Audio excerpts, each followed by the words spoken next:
نحمده ونصلي على رسوله الكريم أما بعد فأعوذ بالله من الشيطان الرجيم بسم الله الرحمن الرحيم هل أتى على الإنسان حين من الدهر لم يكن شيئا مذكورا هل أتى على الإنسان یقیناً گزر گیا انسان پر حین من الدہر ایک زمانہ لم یکن شیئا مذکورا نہ تھا وہ ایسی چیز جو قابل ذکر ہو سبحان ربک رب العزت عما یصفون وسلام علی المرسلین والحمد للہ رب العالمین اللہم صل علی سیدنا و مولانا محمد وعلی آل سیدنا و مولانا محمد وعلی آلہ و اصحابہ اجمعین۔ معزز سامعین و ناظرین، السلام علیکم ورحمۃ اللہ وبرکاتہ۔ گزشتہ درس سورۃ القیامہ مکمل ہوئی۔ آج کا ہمارا درس سورۃ الدہر سے متعلق ہے۔ اس سورۃ الدہر کا دوسرا نام سورۃ الانسان بھی ہے۔ سب سے پہلے اس سورہ مبارکہ کا ماقبل سورہ کے ساتھ ربط اور جوڑ۔ اس سے قبل سورۃ القیامہ میں قیامت کا بیان تھا اور بتایا کہ انسان نے قیامت میں بارگاہ الہی میں حاضر ہونا ہے۔ اس سورہ مبارکہ میں اسی انسان کا تذکرہ کرتے ہوئے فرمایا کہ اے انسان، اپنی تخلیق اور پیدائش سے پہلے اس کائنات میں تیرا تو تذکرہ بھی نہیں تھا، گویا کہ جس اللہ تعالیٰ نے تجھے وجود بخشا وہی اللہ تجھے کل دوبارہ اپنے سامنے حاضر کرے گا۔ سورۃ القیامہ کے آخر میں ہم نے پڑھا الم یک نطفۃ من منی یمنی، کہ اے انسان تو پہلے ایک نطفہ تھا، پھر اللہ تعالیٰ نے تجھے انسان بنایا۔ اس سورہ مبارکہ کی ابتدا میں اللہ تعالیٰ نے انسان کے تخلیق کا تذکرہ فرمایا، گویا کہ سورہ قیامت کے آخر میں تخلیق انسانیت کا تذکرہ تھا اور سورۃ الدہر کی ابتدا میں تذکرہ ہے۔ سورۃ القیامہ میں ہم نے پڑھا اس کے وسط اور درمیان میں آداب قرآن کا تذکرہ تھا، لا تحرک بھی لسانک لتعجل بھی، کہ جب قرآن پڑھا جائے تو آپ چپ کر کے خاموشی سے سنیں۔ اس صورت کے آخر میں قرآن پاک کا تذکرہ ہے انا نحن نزلنا علیک القرآن تنزیلا۔ سورۃ القیامہ میں اہل جنت پر جو انعامات الہیہ تھے اس کا مختصر تذکرہ تھا۔ کئی چہرے تر و تازہ ہوں گے، رب کی طرف دیکھ رہے ہوں گے، لیکن سورۃ الدہر میں اہل جنت کا تذکرہ قدر تفصیل کے ساتھ ہے۔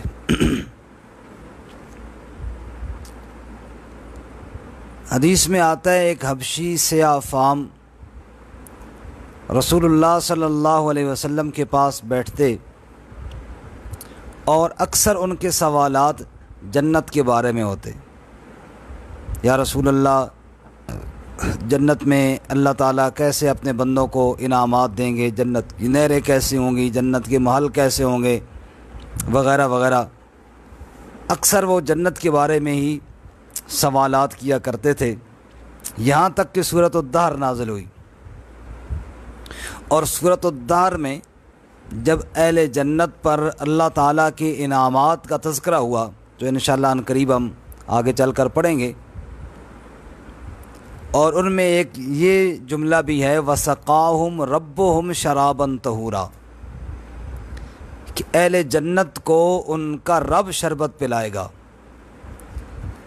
جب اس نے یہ سنا نا تو چیخ ماری خوشی میں اور بے ہوش ہوا، اور پھر اسی بے ہوشی میں فوت بھی ہو گیا۔ رسول اللہ صلی اللہ علیہ وسلم نے ارشاد فرمایا قتلہ الشوق الی لقاء اللہ، رب کی ملاقات کے شوق نے اس کو مار ڈالا۔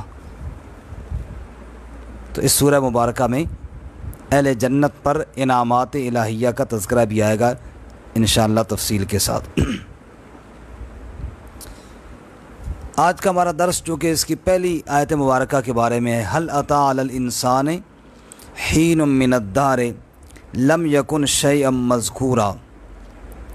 اللہ تعالیٰ فرماتے ہیں یقیناً، حل یہاں پر قد کے معنی میں ہے، یقیناً انسان پر ایک ایسا وقت گزرا کہ یہ قابل تذکرہ ایسی چیز نہ تھا جس کا ذکر کیا جاتا۔ تو حل بمعنی قد ہو گیا، اور قد معنی کے اندر قرب کا معنی بھی پیدا کرتے ہیں۔ جیسے اقامت جب کہی جاتی ہے مسجد میں نماز کے لیے تو کیا کہا جاتا ہے؟ قد قامت الصلاۃ، یعنی بالکل عنقریب جماعت کھڑی ہو گئی۔ تو حل عطا علی الانسان قد کے معنی میں ہے، یعنی بہت لمبا عرصہ نہیں گزر گیا، ابھی ماضی قریب میں ہی، یعنی چند سال پہلے اے انسان تیرا تذکرہ نہیں تھا، تو کوئی ایسی ہستی نہ تھا کہ دنیا میں تیرا تذکرہ کیا جاتا، یعنی تو نطفہ تھا، تو لوتھڑا تھا، تو محض بوٹی تھی، یہ کوئی قابل تذکرہ چیز نہ تھی۔ حین من الدہر، زمانے کا ایک حصہ۔ حین کتنے وقت کو کہتے ہیں؟ بعض مفسرین فرماتے ہیں ایک لحظے کو بھی حین کہتے ہیں، ایک لمحے کو، ایک سیکنڈ کو۔ بعض مفسرین فرماتے ہیں کہ حین سے مراد 40 سال ہے، کہ آدم علیہ السلام کا وجود تیار ہونے کے 40 سال بعد اس میں روح ڈالی گئی۔ تو جب تک روح نہ ڈلی تھی تب تک جو ہے انسان قابل تذکرہ چیز نہ تھا۔ بعض مفسرین فرماتے ہیں اس سے مراد 4 ماہ ہیں، کیونکہ جب انسان پیدا ہوتا ہے تو 4 ماہ کے بعد اس کے اندر روح ڈالی جاتی ہے، اور یہی وجہ ہے کہ بیوہ عورت کی عدت بھی 4 ماہ اور 10 دن ہے، تو 4 ماہ اس سے مراد ہیں۔ بہرصورت حین من الدہر، 4 ماہ ہوں یا 4 سال ہوں، پیدائش سے پہلے انسان قابل تذکرہ چیز نہ تھا۔ یہاں پر مفسرین نے ایک اور نقطہ بیان فرمایا ہے کہ یہاں پر حل عطا علی الانسان فرمایا، علی بنی آدم نہیں فرمایا۔ فرماتے ہیں کہ انسان کی نسبت نسیان سے ہے۔ وَلَقَدْ عَهِدْنَا إِلَىٰ آدَمَ مِن قَبْلُ فَنَسِيَ، آدم علیہ السلام سے ہم نے عہد لیا اور وہ بھول گئے۔ تو نسیان کا معنی ہے بھولنا، اور انسان نسیان سے نکلا ہے بھولنے سے۔ یہی وجہ ہے کہ انسان کی وہ کوتاہیاں اور وہ انسان کے اندر کمزوریاں جو قابل عیب ہیں، قابل ملامت ہیں، قابل تعریف نہیں ہیں، اللہ تعالیٰ جب ان کی نشاندہی فرماتے ہیں تو بنی آدم کا ذکر نہیں فرماتے بلکہ انسان کا لفظ ذکر فرماتے ہیں قرآن پاک میں۔ اور آدم یہ ادیم سے ہے، گندمی رنگ سے ہے یا چمڑے سے، حضرت آدم علیہ السلام کا نام ہے۔ جب بنی آدم کہا جاتا ہے اور انسان کی نسبت آدم علیہ السلام کی طرف کی جاتی ہے تو اس نسبت کی وجہ سے انسان کا شرف اور مقام بلند ہو جاتا ہے۔ چنانچہ جب انسان کی کمزوریوں کو اللہ بیان کرتے ہیں تو وہاں انسان کا لفظ استعمال کرتے ہیں، اور جب انسان پر کی گئے انعامات کا تذکرہ کرتے ہیں قرآن میں تو اللہ بنی آدم کا لفظ استعمال کرتے ہیں۔ قرآن کریم کی چند آیتوں پہ ذرا نگاہ دوڑائیے۔ ارشاد باری تعالیٰ ہے، اب لفظ انسان پہ غور کرنا کہ جہاں بھی اللہ تعالیٰ نے انسان کا لفظ استعمال کیا وہاں انسان کی کمزوریوں کو بیان کیا۔ کیا فرماتے ہیں؟ اِنَّا عَرَضْنَا الْأَمَانَةَ عَلَى السَّمَاوَاتِ وَالْأَرْضِ وَالْجِبَالِ فَأَبَيْنَ أَن يَحْمِلْنَهَا وَأَشْفَقْنَ مِنْهَا وَحَمَلَهَا الْإِنسَانُ إِنَّهُ كَانَ ظَلُومًا جَهُولًا۔ انسان کا لفظ اللہ نے بولا اور ساتھ ظلومًا جہولا بولا۔ آسمان و زمین نے ذمہ داری کو قبول نہ کیا، انسان نے قبول کیا لیکن ظلومًا جہولا، وہ ظالم بھی ہے وہ جاہل بھی ہے۔ اب ظلم اور جہالت کو جب بیان کیا تو اللہ نے انسان کو بولا، یعنی یہ نسیان سے ہے، کہ بھول گیا کہ میں نے ظلم نہیں کرنا تھا، میں نے کل اللہ کے سامنے پیش ہونا ہے۔ یہ بھول گیا کہ میں نے جاہل نہیں رہنا تھا، میں نے اللہ کی آیات کا علم حاصل کرنا تھا، تو لفظ انسان بولا۔ ایک جگہ اللہ فرماتے ہیں ان الانسان خلق ہلوعا اذا مسہ الشر جزوعا واذا مسہ الخیر منوعا۔ اللہ فرماتے ہیں انسان بے صبرا پیدا ہوا ہے، جب کبھی اسے کوئی شر اور تکلیف پہنچتی ہے جزا فضا اور شور شرابہ کرتا ہے، بے صبرا ہو جاتا ہے، اور جب اسے خیر پہنچتی ہے بھلائی اور مال و دولت ملتی ہے پھر بخل کرتا ہے اور بخیل بن جاتا ہے۔ اب انسان کی یہاں بھی کمزوری کو بیان کیا، بے صبرا ہونے کو، اس کے بخل کو بیان کیا، تو اللہ نے بنی آدم نہیں کہا بلکہ انسان کہا ہے، لفظ انسان بولا ہے۔ یہ جگہ اللہ فرماتے ہیں وَخُلِقَ الْإِنسَانُ ضَعِيفًا، انسان کمزور پیدا کیا گیا ہے۔ اب انسان کی کمزوری کو اللہ نے بیان کیا، وہاں بھی بنی آدم لفظ نہیں بولا بلکہ انسان کا لفظ استعمال کیا۔ ایک جگہ اللہ فرماتے ہیں وَالْعَصْرِ إِنَّ الْإِنسَانَ لَفِي خُسْرٍ، فرمایا قسم ہے زمانے کی، بے شک انسان خسارے میں ہے، انسان نقصان میں ہے۔ وہاں بھی خسارے کا تذکرہ کیا تو اللہ نے لفظ انسان بولا۔ انسان کو اللہ نے خوبصورت بنایا لیکن بدعمالیوں کی وجہ سے انسان کمزوریوں میں چلا گیا۔ کیا فرمایا؟ والتین والزیتون وطور سینین وہذا البلد الامین لقد خلقنا الانسان فی احسن تقویم ثم رددناہ اسفل سافلین۔ اللہ تعالیٰ نے فرمایا ہم نے انسان کو بہت اچھے خوبصورت انداز میں پیدا کیا لیکن ثم رددناہ اسفل سافلین، پھر یہ انسان بہت نیچے چلا گیا۔ تو انسان کی کمزوریوں کو بیان کرتے ہوئے اللہ تعالیٰ نے انسان کا لفظ استعمال کیا۔ جب انسان اللہ تعالیٰ سے مایوس ہوتا ہے اور نا امید ہوتا ہے تو اللہ تعالیٰ اس کو جھنجھوڑتے ہوئے بھی لفظ انسان کا استعمال کرتے ہیں۔ کیا فرماتے ہیں؟ یا ایھا الانسان ما غرک بربک الکریم، اے انسان تجھے کس ظالم نے اپنے کریم اللہ سے نا امید کر دیا، تجھے کس ظالم نے اپنے کریم مالک سے دھوکے میں ڈال دیا۔ تو وہاں بھی اللہ تعالیٰ نے انسان کا لفظ، اور یہاں پر انسان کی تخلیق اور پیدائش سے پہلے وہ حالت جو قابل ذکر نہیں اس کا تذکرہ کیا تو یہاں بھی انسان کا لفظ استعمال کیا. هل أتى على الإنسان حين من الدار لم يكن شيئا مذكورا. اے انسان، آج تو غرور کرتا ہے، آج تو تکبر کرتا ہے اور بڑائی دکھاتا ہے، میں یوں اور میں فلاں، میرا مال اور میرا گھر، میرا اقتدار اور میری حکومت، میرا فلاں اور میرا فلاں. اللہ فرماتے ہیں حل اتی علی الانسان، تو جو انسان ہے نسیان سے نکلا ہے، تو جو بھول جانے والا ہے، تو اپنی اصلیت بھول گیا. لم یکن شیئا مذکورا، تیرا تو تذکرہ بھی کوئی نہ تھا، تو ایسی چیز نہ تھا جو قابل ذکر ہوتی، جس کا تذکرہ کیا جاتا. اللہ نے تجھے وجود بخشا اور قابل ذکر چیز بنایا، اب تو کس بات پہ تکبر کرتا ہے؟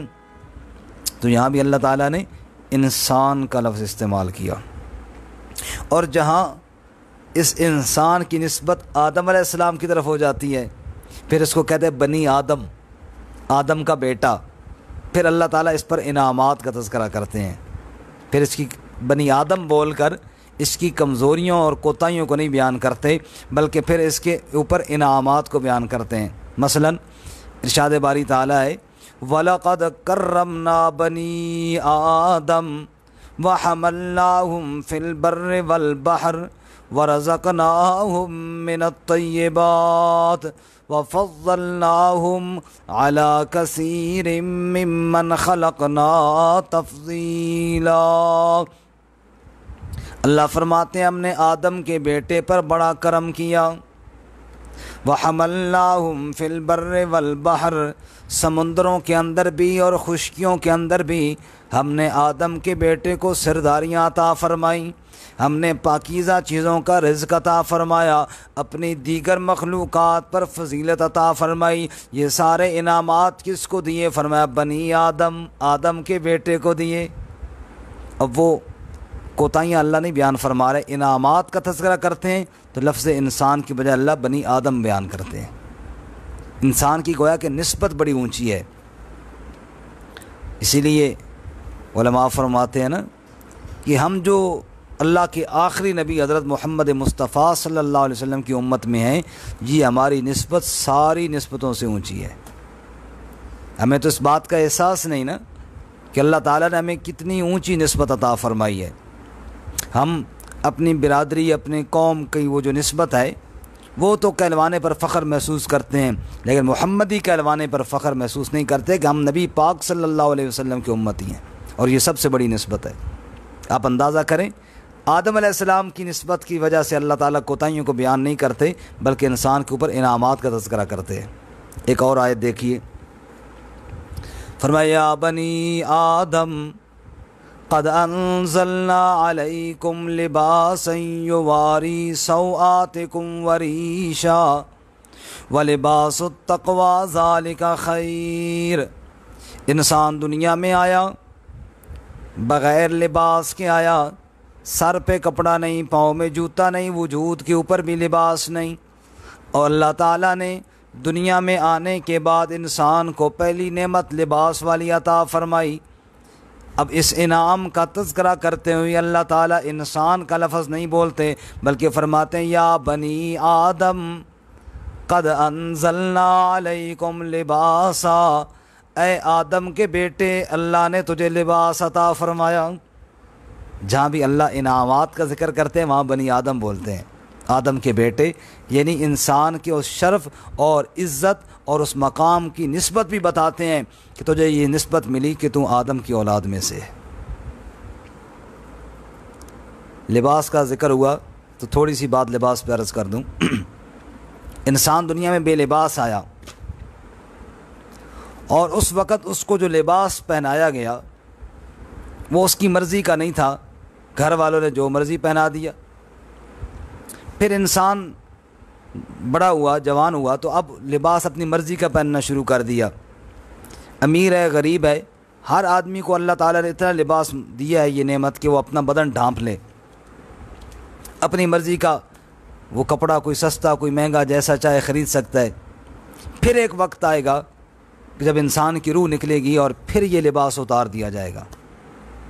اب وہ جو کفن کا لباس ہے وہ پھر اس کی مرضی کا نہیں ہے۔ گھر والے سفید پہنا ہے تو اس نے سفید پہننا ہے، وہ سرخ پہنا ہے تو سرخ پہننا ہے، نہ پہنا ہے تو انہی کپڑوں میں دفن کر دیں تو انہی کپڑوں میں چلا جائے گا، یعنی پھر اب اس کی مرضی ختم ہو گئی۔ اور بڑے بڑے ایسے لوگ بھی ہیں کہ جن کو کفن کا کپڑا بھی اپنی کمائی سے نصیب نہیں ہوتا۔ ایک واقعہ لکھا ہے کہ ایک بادشاہ تھا اور اس کی ایک ہی بیٹی تھی، بیٹا کوئی نہیں تھا۔ بڑا مالدار ظاہر بادشاہ جو تھا، لیکن اولاد میں نرینہ اولاد نہیں ہے، بیٹا کوئی نہیں ہے۔ کل کائنات اس کی ایک ہی بیٹی تھی۔ جب اس نے اس کی شادی کی تو اس نے اپنے جتنے بھی ماتحت سے ان سے کہا بھائی سامان جو میں نے جہیز دینا ہے وہ اتنا دینا ہے کہ زندگی کے کسی موڑ پر بھی میری بیٹی کو کوئی حاجت نہ رہے، بلکہ ہر چیز اس کے پاس مہیا ہو۔ لہذا بیٹھو اور سامان کی لسٹیں تیار کرو کہ کیا کیا چیز زندگی کی کسی موڑ پر کام آ سکتی ہے، وہ میں نے جہیز میں دینی ہے۔ چنانچہ لسٹیں تیار ہوئیں، ہر چیز مہیا کر دی گئی، سوئی سے لے کر ہوائی جہاز تک دے دیا گیا، رخصت کر دیا گیا۔ اللہ کی قدرت، چند دنوں کے بعد وہ لڑکی فوت ہو گئی۔ اب جب فوت ہوئی تو اس کے والد جو بادشاہ تھا اس کو اطلاع دی گئی، تو اس وقت کے حساب سے بادشاہ وہاں پہنچا۔ اب جب وہاں پہنچا تو اس کی بیٹی، اس کو کفن دیا جا چکا تھا، بس جنازے کا انتظار تھا کہ بادشاہ سلامت آئیں، اس کے والد صاحب تو جنازہ پڑھا جائے۔ وہ جس نے لاکھوں روپے کا جہیز دیا تھا کہ میری بیٹی کو زندگی کے کسی موڑ پر بھی کوئی بھی چیز ضرورت ہو تو سسرال والوں سے نہ لے، اپنے والد کی موجود ہونی چاہیے اس کے پاس۔ اب جب وہاں گیا اور اپنی بیٹی کا وہ چہرہ اس نے دیکھا، کفن کے اندر لپٹی ہوئی تھی، اس نے جہیز میں بہت چیزیں دی تھیں لیکن کفن نہیں دیا تھا، اور کفن وہاں سے اس کو پہنایا گیا۔ اس نے جب دیکھا تو بے ساختہ اس کی زبان سے یہ شعر نکلا کہ اب یاد آیا اے راحت جاں، اس وقت نامرادی میں کفن دینا تجھ کو بھولے تھے ہم سامان شادی میں۔ تو یہ لباس دوبارہ قسمت کے ساتھ نصیب ہوتا ہے، بعض کو نصیب بھی نہیں ہوتا۔ اس کے بعد جب محشر کا دن آئے گا پھر انسان بغیر لباس کے ہوگا۔ ام المومنین حضرت عائشہ رضی اللہ تعالیٰ عنہ روایت کرتی ہیں کہ رسول اللہ صلی اللہ علیہ وسلم نے ارشاد فرمایا، یحشر الناس یوم القیامہ حفاۃ عراۃ غرلا، روز معاشر کسی کے سر پہ کپڑا نہیں، پاؤں میں جوتی نہیں، بدن پہ لباس نہیں ہوگا۔ کما خلقناکم اول مرۃ نعیدہ، جیسے دنیا میں آیا تھا ایسے ہی وہاں بھی پھر حاضر ہوگا۔ اب وہاں دوبارہ لباس پہنایا جائے گا۔ ایک وہ انسان ہوں گے جن کے بارے میں اللہ فرماتے ہیں فالذین کفروا قطعت لهم ثیاب من النار، جن کو آگ کا لباس پہنایا جائے گا۔ اللہ تعالیٰ ہماری حفاظت فرمائے۔ اب جیسے لباس انسان کے جسم کو ڈھانپ لیتا ہے نا، گویا کہ آگ ایسے ہی ان کے جسم کو ڈھانپ لے گی۔ آگ کی قمیص، آگ کی شلوار، آگ کے دستانے اور آگ کے جوتے، آگ کی ٹوپی اور آگ کا دوپٹہ، یہ لباس ہوگا کافروں کا۔ اور دوسرا وہ گروہ ہوگا کہ جن کو لباس تو پہنایا جائے گا، وَلِبَاسُهُمْ فِيهَا حریر، ان کو جنت کے ریشم کا لباس پہنایا جائے گا۔ اور اللہ تعالیٰ فرمائیں گے اے میرے فرشتوں، یہ جو میرے بندے ہیں نا، ان کو آج ریشم کا لباس پہناؤ، اور ان کو آج سونے اور چاندی کے کنگن پہناؤ، اور ان کو عزت کے ساتھ جنت کی طرف لے جاؤ۔ تو لباس اللہ کا بہت بڑا انعام ہے۔ خیر بات دوسری طرف نکل گئی۔ میں یہ عرض کر رہا تھا کہ جہاں پر انعامات کا اللہ تذکرہ کرتے ہیں وہاں پر بجائے لفظ انسان کے بنی آدم بولتے ہیں۔ یا بنی آدم قد انزلنا علیکم لباسا یواری سوآتکم وریشا۔ اسی طرح اللہ نمازیوں کو حکم دیتے ہیں جب مسجد میں آؤ تو زینت بنا کر آیا کرو، عمدہ لباس پہن کر آیا کرو۔ تو وہاں بھی اللہ تعالیٰ نے بنی آدم کا لفظ بولا، کیا فرمایا؟ یا بنی آدم